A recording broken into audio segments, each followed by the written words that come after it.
Halo, Assalamualaikum warahmatullahi wabarakatuh. Sahabat Rajata, kembali lagi bersama saya Tania dari Rajata Wedding Organizer Islami. Nah, kali ini saya kembali bersama Dr. Ira akan membahas tentang seluk-beluk kulit dan perawatannya untuk calon pengantin ya teman-teman. Yang kemarin kan kita sudah bahas tuh, tapi belum bahas banget sih. Kita masih ngobrol-ngobrol santai sama Dokter Ira, tapi kemarin kita adain challenge sama beliau. Kalau mau lihat challenge-nya, lihat aja di situ. Nanti ya bisa lihat linknya di YouTube Nance Media. Sekarang kita langsung aja sama Dokter Ira untuk membahas seluk-beluk kulit dan perawatannya bagi calon pengantin. Stay tune terus ya teman-teman sahabat Rajata. Halo Dokter Ira. Halo, selamat siang Mbak Nia. Ya. Kita Ira aja kayaknya. Ya, Ira aja deh. Aku biasa Ira soalnya ya. Ini kita ngobrolin yang kemarin tuh. Yang kemarin kan kita sudah challenge tentang make up, challenge cepet-cepetan kita bermake up. Seru ya? Seru kan? Nah, sekarang ini banyak teman-teman dari Sobat Rajata itu menanyakan untuk kulit gitu. Dia tuh ada yang kulitnya seperti ini, gimana ya Kak? Kalau misalnya mau di make upin bisa nggak Kak? Nah ini mumpung ada Dokter Ira di sini, langsung kita bahas satu-satu ya. Boleh. Ini ada pertanyaan yang gini, gimana sih cara mengetahui jenis kulit kita? Kadang kan memang kita sendiri tuh kadang nggak paham apa jenis kulit kita, ya kan? Misalnya kalau ditanyain, Kak jenis kulitnya apa untuk seorang muak? Apa ya Kak, bisa dipegang kan kayak gitu ya kita. Jadi dari situ mungkin Dokter Ira bisa menjelaskan. Oke, saya jelaskan ya. Jadi jenis kulit itu sebenarnya ada 3 kalau utamanya secara garis besar ya. Berminyak, normal, dan juga kering. Nah, gimana caranya kita tahu apa jenis kulit kita? Gampangannya kita bagi wajah kita ini dua bagian ya. Area T di hidung, kemudian dagu dan mulut, kemudian di area U itu pipi. Dari situ kita bisa ngelihat jenis kulit kita. Kalau berminyak itu kita bisa pegang kulit kita, apakah dia ada minyak keluar. Biasanya paling sering itu di area T-nya itu berminyak, betul. Di area U-nya dia normal kering. Ataupun kering. Ada yang seperti itu dan banyak. Kalau jenis kulit normal itu enaknya itu dia biasanya ya itu paling nyaman. Porinya nggak besar, nggak ada jerawat. Jadi itu ciri-ciri anunya ya apa? Secara kasat mata ya. Terus dipegang itu dia kenyal, nggak kering tapi dia juga nggak berminyak. Terus kemudian itu nggak yang gampang gatal juga karena dia normal kulitnya. Ini jenis kulit paling enak, paling nyaman ya, paling enak ya kalau karena ditaruhin makeup juga enak ya. Betul, dia juga paling enak. Nah, kalau yang jenis kulit yang berminyak tadi, ciri-ciri yang sering muncul adalah biasanya dia gampang berjerawat. Kulitnya tuh gampang berjerawat, terus porinya besar karena dia produksi minyaknya juga banyak. Kemudian kalau yang kering, kalau yang kering itu biasanya jenis kulitnya dia kayak bersisik, kemudian dia ngerasa banget kalau dipegang itu kering, kayak meripih gitu loh kulitnya itu Mbak. Terus kemudian sering juga disertai dengan rasa gatal, karena saking keringnya kulit dia jatuhnya ke iritasi. Tapi jangan salah, ada juga jenis kulit itu yang kusam. Jadi kulit kusam itu ditandainya kulitnya kesannya kering tapi dia berminyak. Jadi ada banyak pasien gitu yang ngomong, Dok saya dulu tuh kulit saya berminyak tapi sekarang kok kering. Nah bisa jadi keringnya itu karena penumpukan sel kulit matinya yang menyebabkan kulitnya kusam. Padahal kalau dia sudah memakai dilakukan pembersihan kulit, dia pasti akan berminyak lagi untuk kulitnya. Jadi kalau Sobat Rajata pengen secara gampang mengetahui apa jenis kulit Sobat Rajata, bagi 2 dulu area wajahnya, kemudian pakai kertas minyak. Oh gitu. Tempelkan aja, kalau banyak minyak kemungkinan di Berarti area T. Iya betul. Berarti di jenis kulitnya berminyak.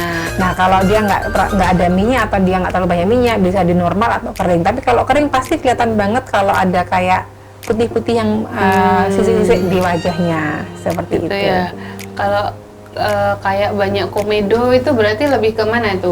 Kalau banyak komedo itu seringnya adalah di jenis kulit yang berminyak. Oh berminyak. Kalau kering itu jarang banget dia bikin komedo, kecuali dia sudah mulai mau jatuh ke kulitnya mau iritasi. Jadi kalau kulitnya mau iritasi itu bisa timbul komedo disertai dengan kemerahan di kulitnya. Oh baik. Jadi gitu ya dok ya. Terus untuk merawat masing-masing kulit itu gimana dok? Kalau merawat masing-masing kulit ya seperti yang saya bilang tadi di depan ya, maksudnya kita harus tahu dulu wajah kita seperti apa. Yang dijual bebas itu kan banyak produk ya. Dia pasti sudah ada spesifikasinya. Ada yang untuk kulit berminyak, ada yang untuk kulit kering. Jadi jangan sampai kalau kulitnya berminyak kita pakai produknya untuk kulit kering. Yang ada tambah pure minyaknya. Pakai kulitnya kering dia pakai untuk kulit berminyak seperti itu. Itu juga malah dia semakin kering, akan semakin menyiksa kulitnya dia. Jadi sesuaikan dengan jenis kulitnya dan sesuaikan dengan usia. Biasanya kan kalau yang dijual bebas sudah ada ya produk untuk remaja, produk untuk dewasa seperti itu. Karena memang kebutuhan kulit di remaja maupun di usia 30-an dan di usia 40-an itu sudah beda sebenarnya. Jadi nggak bisa mau disamaratakan seperti itu. Betul. Berarti kalau kayak di usiaku nih berarti berarti kita lebih utamain yang untuk anti aging apa bukan? Untuk anti aging di usia kita. Kalau di usia remaja di bawah 20-an itu biasanya yang dicari adalah yang untuk mengurangi minyak, untuk berjerawat, mengecilkan pori sehingga seperti itu. Tapi kalau sudah di usia kita itu banyak pasien-pasien saya itu yang pasien aku tuh mbak ya, yang dulunya tuh kulitnya berminyak, tapi begitu sudah ke arah aging, kok kulit saya jadi kering ya. Nah itu harus disesuaikan juga, nggak bisa terus kita tuh aku berminyak kok, padahal kondisi sekarang kulitnya ini sudah kering, jadi tetap harus kita ganti sesuai dengan kondisi saat ini. Memang kalau sebenarnya kan istilahnya rata-rata orang itu kan seneng kulit lebih ke kering ya. Istilahnya tanpa jerawat kan? Beda ya. Beda antara kering sama tanpa jerawat. Kalau kulitnya kering, saya nggak terlalu menyarankan ya ke pasien-pasien tuh. Kalau saya bilang ke pasien saya itu sebenarnya saya lebih seneng dengan kulit yang berminyak tapi nggak ada jerawatnya. Kenapa? Karena kulit berminyak itu dia lebih nggak gampang kerut. Jadi kenyal, lebih gampang kerut. Jadi saya kalau ditanya ke pasien itu lebih seneng, kalau saya lebih senengnya ke kulitnya berminyak tapi nggak ada jerawatnya seperti itu. Kalau kulit kering itu soalnya lebih gampang kerut, terutama di area-area bawah mata itu pasti cepet banget. Kalau kulitnya kering itu dia akan kelihatan banget. Nah tadi kita sudah dijelasin tentang bagaimana cara mengetahui jenis kulit ya dengan sama dokter Ira. Selanjutnya masih banyak nih pertanyaan dari sobat-sobat Rajata yang harus kita bahas satu persatu. Dokter Ira semoga tidak bosan ya dok ya. Tidak bosan mendengarkan pertanyaan dari sobat Rajata ya dok ya. Insya Allah. Ini ada lagi dok, ini yang nanya, bagaimana sih cara mengaplikasikan make up yang baik dan benar di wajah gitu. Jadi ini misalnya ada wajah yang kulit kering tapi ternyata dia punyanya make up yang lain. Betul tuh. Kadang kan kita juga nggak ngerti karena ikut-ikutan sama mua-mua lain. Keracunan ini. Keracunan kan, ada racun jadi langsung beli gitu. Jadi kalau sudah terlanjur punya make up yang nggak sesuai dengan wajah kita, gambarannya ya, kulitnya kering tapi punyanya make up yang untuk kulit berminyak. Padahal make up kulit berminyak itu kan dia fungsinya adalah untuk mengeringkan kulit. Ya sudah kita bikin sebentar. Berminyak mengeringkan kulit. Ya betul. Kan make up yang untuk kulit yang berminyak itu kan dia fungsinya untuk mengeringkan kulit. Ya sudah kita bikin aja wajah kita seperti kulit berminyak. Jadi kita pakaikan pelembab yang banyak, atau kita bisa pakaikan oil face tuh loh. Jadi sebelum kita make up, kita kasih pelembab yang banyak, kemudian kita tadi bisa kan kulitnya kering. Nah makanya, kan dia kulitnya kering nih sebenarnya, tapi dia karena keracunan mua, dia belinya nggak pakai foundation ya, foundation untuk kulit yang berminyak. Padahal si foundation ini dia fungsinya untuk mengeringkan. Nah kalau sudah kejadian seperti itu, daripada nggak kepake, ya kita perlakukan muka kita kayak kulit yang berminyak. Salah satunya adalah memakan pelembab yang banyak. Jadi kita bisa makan pelembab yang banyak ke wajah kita supaya wajah kita nanti itu siap untuk menerima si foundation yang berminyak ini. Yang kedua bisa juga ditambah dengan oil face oil itu. Jadi supaya air dalam kulit kita ini nggak ketarik keluar karena si foundation ini tadi. Jadi tampilan kita masih bagus tapi nggak ngerusak juga nantinya. Seperti kalau salah kebalik gitu kan ya, kulitnya berminyak, dia punyanya yang kering, normal untuk normal, kering, gitu jadi ya. tambah berminyak kan ya. Kalau seperti itu saya nyiasatinya pakai primernya untuk yang matte. Jadi kita nge-matte-kan dulu atau pakai primer yang dia untuk nutup pori. Seperti itu. Jadi untuk mencegah supaya minyak nggak keluar. Atau juga dengan tambahkan bedak tabur yang banyak untuk ngeblok si minyaknya supaya nggak keluar. Seperti itu. Oke, Dok.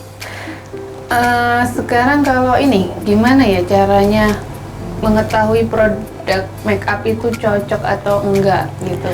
Kalau mengetahui produk itu cocok atau enggak, memang harus diaplikasikan ya. Kalau dia itu tergantung. Kalau dia produk yang dijual bebas, biasanya itu zat aktifnya itu jauh di bawah yang seharusnya kulit butuhkan. Karena dia itu kan tidak diawasi oleh dokter ya, jadi biasanya si produsen ini nggak mungkin berani dia andai kan gampangnya gini, kulit kita ini butuhnya 10%. Nah biasanya produk yang dijual itu dia maksimal dia berani ngasih itu cuma 5%. Oh, jadi ini ya biasanya di bawah. Iya, di bawahnya. Tapi standarnya ya. Kalau untuk kulitnya dia yang sensitif sekali, tetap pasti akan ada masalah. Nah, kalau memang sudah tahu dari awal kulitnya Sobat Rajata ini emang sensitif, sebaiknya sebelum pakai produk itu dicoba dulu di belakang telinga. Gitu.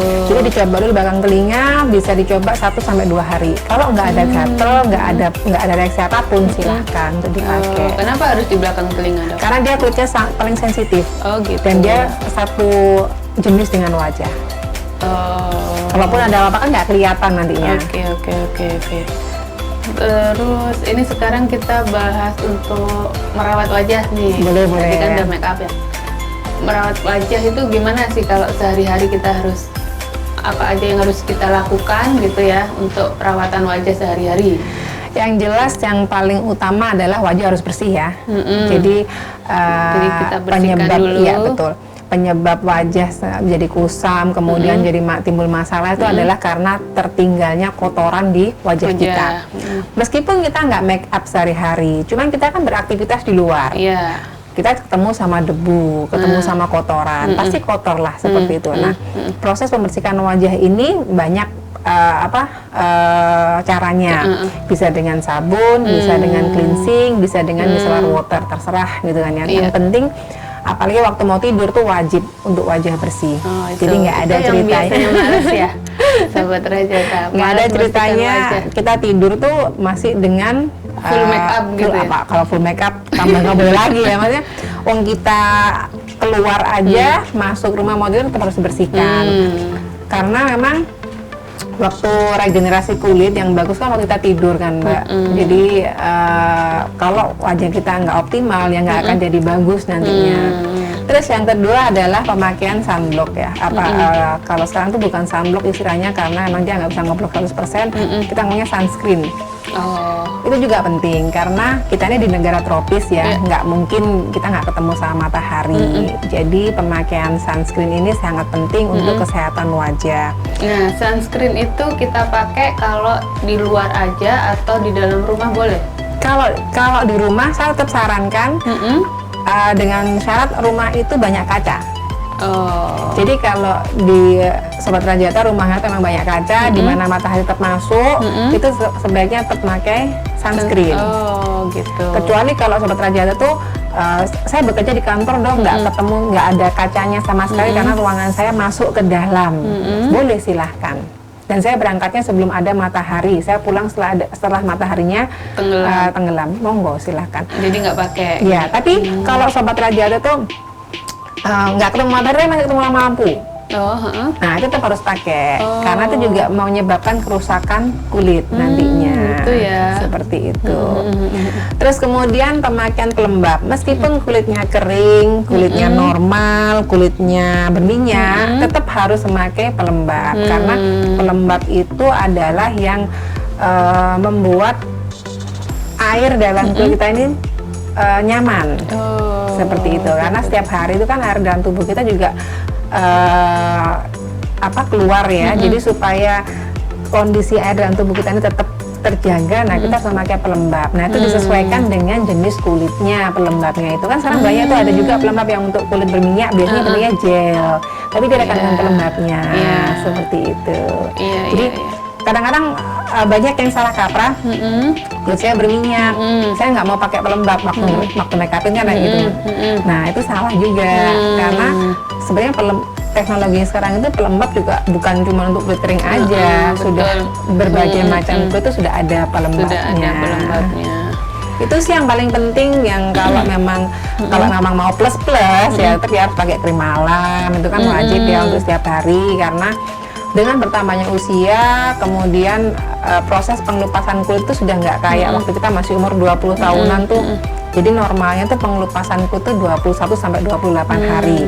Tapi begitu 25 ke atas, si proses ini sudah nggak bisa iya, lagi betul. ya. Bukan bisa sih, cuman dia mempanjang, lambat. Nah, dengan pemakaian krim malam ini kita tuh membuat kinerja sel kita ini tetap di usia 20 tahunan, seperti itu. Kenapa kok krim malam? Karena proses pembentukan kulit baru itu lebih banyak di malam hari, di jam 10 sampai jam 2 malam, seperti itu. Nah, sekarang yang paling banyak di pasaran tuh yang lagi in tuh tentang serum tuh, Dok. Ada serum si A, serum B. Nah, seberapa pentingnya sih serum itu untuk kulit? Kalau saya pribadi, saya ini penyuka serum. Jadi meskipun saya pakai pelembab tadi itu berarti apa aja ininya? Saya ini lagi seneng dengan banyak macam maksudnya urutannya apa dulu nih berarti? Kalau saya urutannya mesti cair dulu. Cair dulu itu sesuatu yang bentuknya cair dia didulukan. Apapun, pokoknya dia cair dulu. Kemudian baru pelembab. Baru yang lainnya. Jadi pelembab ini sesaat setelah cair. Gitu. Nah, karena pelembab ini dia mestinya untuk ngeblok kulit kita supaya dia tahan terhadap apapun yang mau kita tempel di atas kulit kita. Gitu ya, Dan. Kan sekarang tuh juga banyak tuh keluhan yang karena masker akhirnya jadi jerawat. Itu biasanya dia akan membaik dengan pemakaian pelembab. Karena pelembab ini dia ngeblok supaya dia itu melindungi kulit kita. Seperti itu. Jadi gampangnya kalau bingung cara pemakaian krim, cairnya dulu kan. Cair dulu, baru pelembab, terus baru berikutnya. Seperti itu. Gitu ya. Nah, pelembab sama kalau kita dari dokter kan biasanya ada krim pagi, ya kan? Krim pagi sama pelembab tuh sama nggak sih? Tergantung. Jadi kan tiap dokter itu kan punya mindset, punya racikannya sendiri-sendiri ya.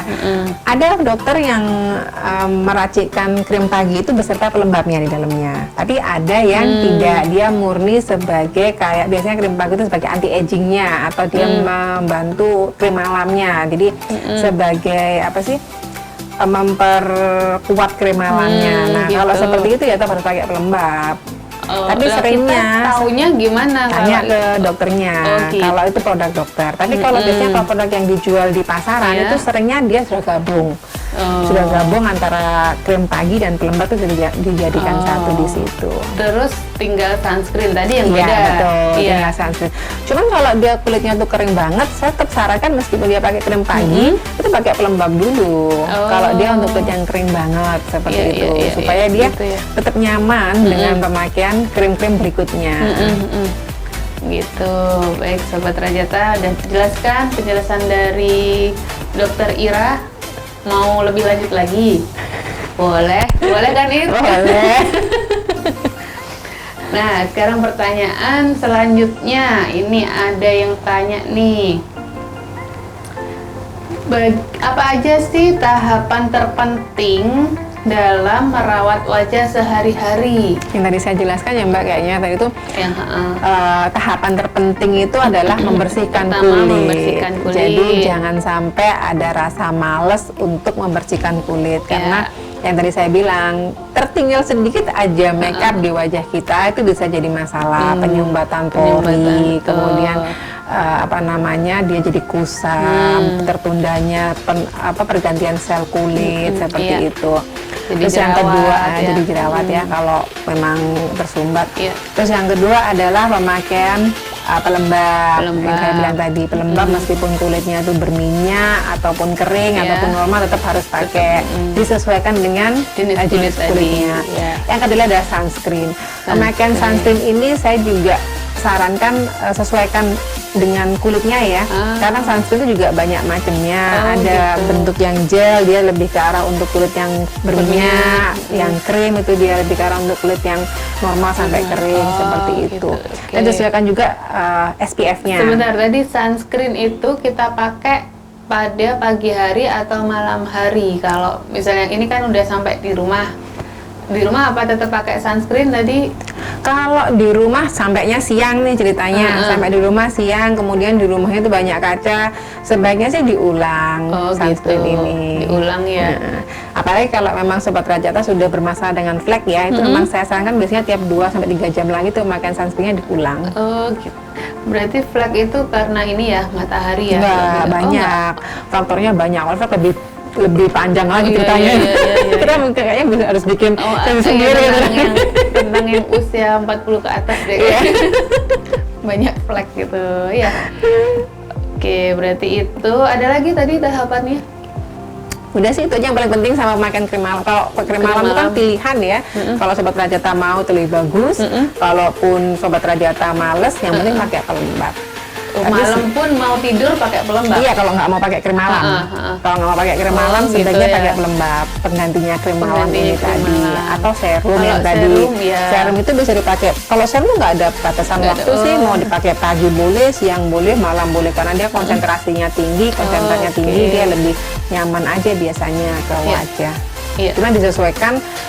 Serum kan banyak ya Mbak. Ada serum vitamin C, serum ini, serum ini, serum. Nah, itu tergantung sama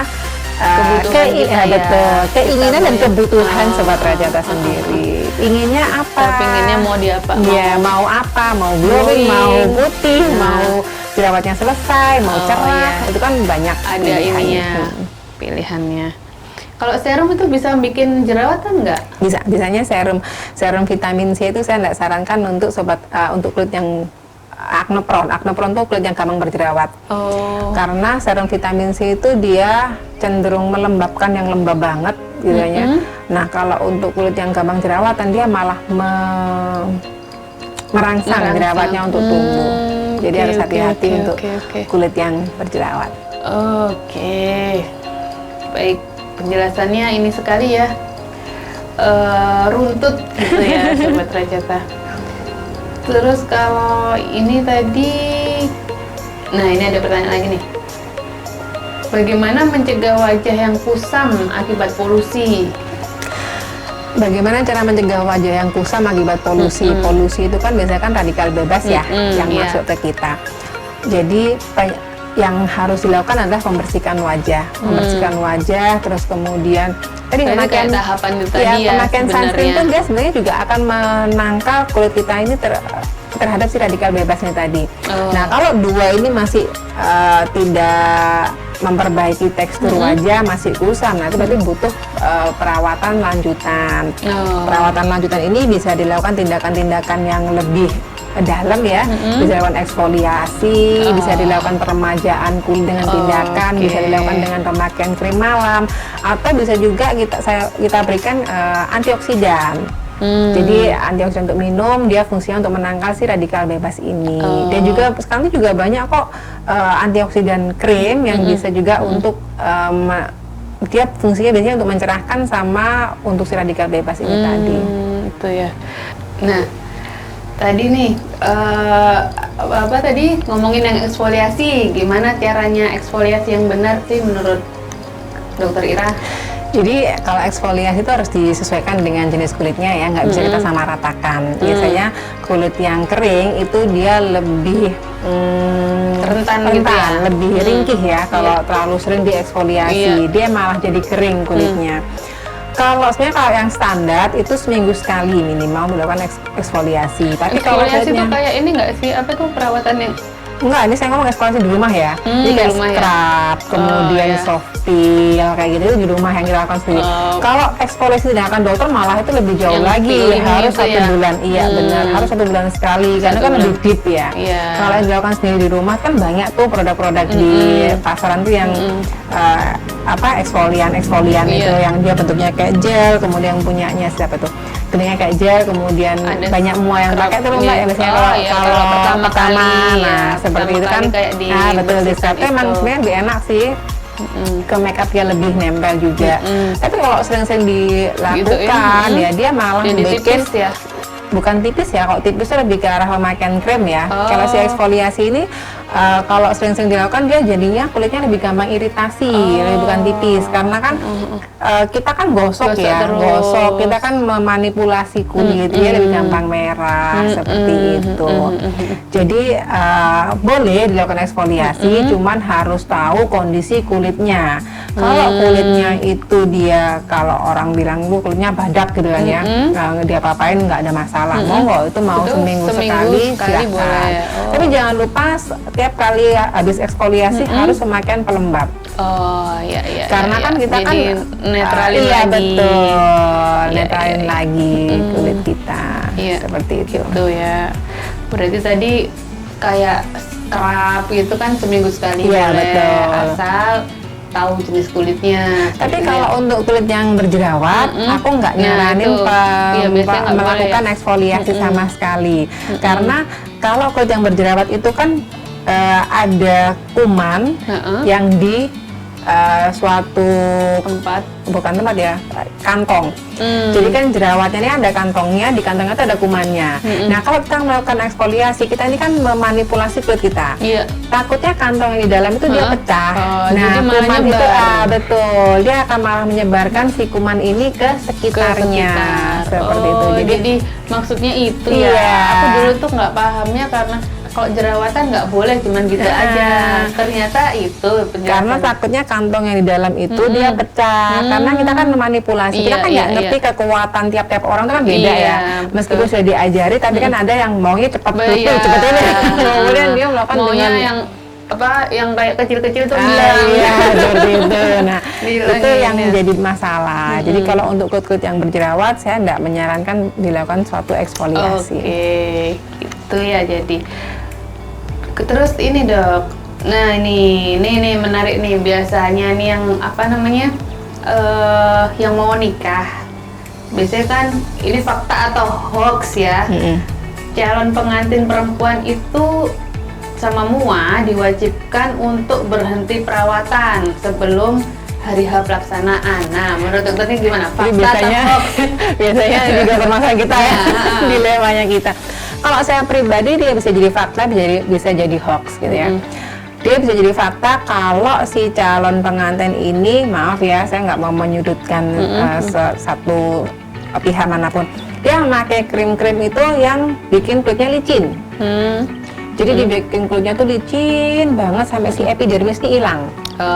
Jadi biasanya krim-krim yang dia pengelupasannya hebat, Cepet kemudian gitu. nah betul putihnya tuh cepet, terus kemudian dia licin banget tuh epidermis hilang. Padahal foundation kita ini yang kita tahu kan dia nempelnya di epidermis, di kulit bagian atas. Nah kalau dia nggak ada yang tempeli, gimana dia bisa nempel? Cuman kan sekarang udah banyak tekniknya ya. Jadi sebenarnya kalau untuk saat ini tuh tekniknya untuk nempel tuh memang sudah ada. Cuman kan terjadi usahain kita gitu ya sebagai MUA. Nah itu jangka waktunya berapa lama? Tergantung. Jadi bisa nanya ke si calon pengantin waktu pemakaian pertama ini pengelupasannya setelah berapa hari? Minimal harus 2 minggu. Tapi selama dia nggak pakai krim, itu juga nggak boleh dia dilepaskan gitu aja. Iya. Tetap harus ada pemakaian pelembab-pelembab yang dia untuk mengembalikan si epidermis itu tadi. Nah enaknya waktu kita nanti ngerias, kulitnya kan sudah kenyal, tetap kenyal, terus kemudian kita kalau kulit kenyal itu kan lebih enak ya mbak ya untuk ngeriasnya itu tadi. Nah Kalau dia krimnya itu adalah krim-krim yang untuk ngilangi jerawat, Iya. saya tetap menyarankan Oh. pakai. Karena bagi kita muat kan lebih gampang ngilangin warna daripada tekstur. Benjolan. Nah, kalau sudah benjolan itu kan susah Iya, tuh, nggak bisa nggak bisa diapa-apain. hilang. Jadi mending tetap dipakai, cuma nanti tekniknya kita aja waktu ngerias Iya, itu itu. kita sesuaikan. Pinter-pinternya muanya aja Iya, kayaknya. betul. Terus tadi apa tadi? Di stop berapa hari? 2 Kalau minggu. tergantung krimnya, tapi kalau kulitnya normal-normal aja paling stop 2-3 hari sudah cukup. Oh gitu. Kalau kulitnya nggak masalah, Tapi tetap pakai pelembab. Oh, jadi boleh ya pelembab tetap dipakai. Tetap pelembabnya dipakai supaya dia mengenyalkan kulit sama apa yang ngenakin kita waktu kita ngerias. Kalau Iya. kulit kenyal tuh kan kita enak banget kan Mbak, ya, Enak. waktu kita ngetep-ngetep Istilahnya apa, produk. moist gitu Iya ya, betul. moist ya. Itu kan lebih enak dibandingkan kalau dia kulitnya kusam. Karena Iya. kalau dia terlalu lama nggak pakai krim, yang ada kulitnya kusam juga Iya. kan malah jelek Iya. juga nanti make upnya itu. Iya, setuju. Terus kalau ini Dok, apa ya? Ini tadi udah dijawab deh kayaknya. Apa tujuan dari diberhentikannya perawatan skincare sebelum hari H menikah? Udah kayaknya ya tadi. Ya, jadi Jelasin intinya lagi. adalah menormalkan kembali si epidermisnya. Nah, Kalau si krimnya tadi itu terlalu mengikis, terlalu terjadi pengelupasan hebat, itu kan epidermisnya hilang. Nah, makanya tuh si epidermisnya nggak ada, tipis ya kulitnya ya. Iya. Nah, foundation kita nggak akan nyopot, nggak akan nggak nempel nempel, iya. seperti itu. Jadi fungsinya dia kita berhentikan adalah supaya si epidermisnya bisa sempat Bisa muncul kembali. Tapi yang saya bilang tadi, diberhentikan pun tetap harus pakai pelembab. Pelembab. Nggak bisa kita cuma ngelepas kulit itu tanpa apapun. Tanpa apapun. Yang ada malah jadi jelek, nanti jadi kusam, menyusahkan kita juga nantinya. itu yang maksudnya yang epidermis hilang itu apa yang nggak ada ini ya, nggak ada guratan sampai hilang juga. Biasanya kan kita ada apa itu Beda Mbak namanya? kalau itu. Oh beda. Jadi kalau Beda. itu gampangnya kalau terjadi eksfoliasi yang hebat, padahal kita kan sebenarnya normalnya kan 28 hari. Nah, kalau pakai krim-krim yang nggak jelas itu kan kadang tiap hari ngelupas. Ngelupas. Jadi kulit barunya ini belum muncul itu udah kelupas terus. Seperti kalau dibiarkan terus-terusan kan nanti ya itu namanya kita epidermisnya bisa apa ya, hilang seperti itu. Jadi bukan hilang dalam arti hilang-hilang ya, cuman ini bahasa awamnya aja, bahasa gampangannya kalau saya ngomong ke pasien saya Iya. itu seperti itu. Kalau ini Dia masih ada, cuman bukan yang sehat lah gampangnya, bentuknya bukan yang sehat. Oke. Kalau dari krim dokter nih, kalau krim dokter itu juga ada pengelupasan ya? Ada harusnya. Tetap ada Kalau juga. karena kan memang kita kan tetap harus dilakukan eksfoliasi ya dengan krim tapi mikro, jadi nggak yang kelihatan, nggak kasat Oh, mata gitu. seperti itu. Jadi pantesan kayak nggak kerasa Ya kalau itu betul, ngelupas kalau gitu ngelupas ya. itu kalau yang aman ya. Makanya kalau dia ngelupasnya terlalu hebat, ya itu bisa jadi dia nggak cocok atau kulitnya sensitif banget atau produknya yang bermasalah. Jadi memang harus dilakukan evaluasi seperti itu. Oke. Terus kalau tadi kan disuruh stop mantannya, istilahnya ya nggak stop, Stop krim banget, ya. tapi stop krim. Terus tadi perawatannya dengan cara Makan pelembab memakai atau bisa pakai sheet pelembab. mask. Pakai apa? Sheet mask. Jadi Oh, masker masker. kertas tuh loh. Itu kan banyak tuh dijual tuh merek-merek yang masker kertas sekarang yang dia moist melembabkan. Itu juga bagus kalau aku kayak pribadi gitu. Masker kemarin kan. kertas yang nempel gini. Iya, itu kan banyak tuh di Watson, di Iya, banyak yang jual bebas kan. Nah, pakai gitu aja, pakai setiap malam. Oh itu ya. Jadi dapat cerahnya biasanya dapat, kemudian lembabnya dapat, kenyalnya dapat, Oh, iya. bisa diganti. Kalau mau tahu yang bilang di depan, cocok nggak sama si masker ini? Begitu dibuka, kita taruh dulu di belakang telinganya, cobain dulu, taruh beberapa seharian gitu ya. Kalau dia bilang nggak cocok, ya sudah bisa dipakai maskernya. Kalau masker yang gitu kan nggak ada ininya. Kan dia biasanya ada airnya toh. Oh, airnya. Airnya itu airnya dioleskan di belakang telinga untuk dicobain. Tapi kalau kulitnya sensitif banget ya jangan dipakai seharian. Paling cuma setengah jam, 1 jam udah dilepas maskernya itu. Oh, gitu ya caranya. Ya. Ya itu dia ada triknya dari Dokter Ira untuk kalau kita stop istilahnya waktu mau nikah itu stop perawatan, stop krim, tapi jangan stop semuanya, nanti bikin kusam ya Dok. Nah, Tetap tergantung kita pakai. kulitnya tadi ya. Kalau jerawatan aku mending lanjut aja Lanjut, untuk daripada pas menghilangkan hari H jerawat. dia malah ada tekstur, tekstur susah tuh. Dan yang paling penting adalah pelembab. Pelembab itu meskipun kalian kulitnya berminyak atau kering, apalagi normal ya, tetap aja pakai pelembab. Kadang kan yang udah kulit berminyak dia takut kan, aku sudah mengeluarkan minyak, masa diminyakin lagi. Beda. Sebenarnya beda. Ya kan? Gimana dok? Jadi beda, pelembab itu dia air, minyak ya minyak, beda. Iya, jadi pelembab itu dia bisa apa istilahnya, nggak malah bikin minyak, enggak, karena dia mempertahankan kondisi air, kenyalnya, kondisi airnya, kenyalnya. Kalau minyak kan memang dia untuk minyak yang keluar. Nah, terus ini lagi aku baru keinget, kan ada tuh manten yang berminyak, ada yang berkeringat. Nah, itu kan berarti beda juga dong penanganannya. Betul, beda. Mantan yang berminyak kan foundation juga ada yang beda toh, Pak. Foundation ada yang untuk berminyak sama untuk yang berminyak yang punyanya si siapa tuh? Karena emang ada yang untuk dia mencekal si keringat seperti itu. Jadi beda kalau dia gampang berminyak sama gampang berkeringat itu beda. Biasanya nanti begitu dia berkeringat si folikel minyak ini, kelenjar minyak juga akan buka. Biasanya secara alamiah itu dia biasanya barengan. Itu ya, itu. Berarti kondisi kulit wajah. Makanya kalau dia kondisinya emang berminyak, maksudnya bawaannya kulitnya itu berminyak, kalau dia sudah berkeringat pasti minyaknya juga ikut keluar bareng dengan si keringat itu tadi. Makanya itu kan tantangannya mual kalau dia gampang keringatan kulitnya berminyak. Waduh. Iya. Oh iya, itu biasanya kan. Nah, Sobat Rajata, itu tadi pembahasan seputar seluk-beluk kulit dan perawatannya untuk calon pengantin. Next video, kita akan memberikan tips dan trik tentang perawatan kulit langsung dari Dokter Ira. Tapi sebelumnya jangan lupa like and subscribe di video ini dan komen di bawah ini untuk kalian yang ada pertanyaan seputar perawatan kulit. Dan juga jangan lupa follow Instagram kami di @sevita_beauty_sari dan juga Rajata Wedding, Men's Media, dan ada beberapa IG kami yang lainnya ya di sini, dan juga dari IG-nya Dokter Ira, Ira Hijab Wedding, follow ya. Ira Hijab Wedding juga jangan lupa teman-teman follow. Dan saya akan undur diri dulu, saya Tania, saya Ira, Dokter Ira. Assalamualaikum warahmatullahi wabarakatuh.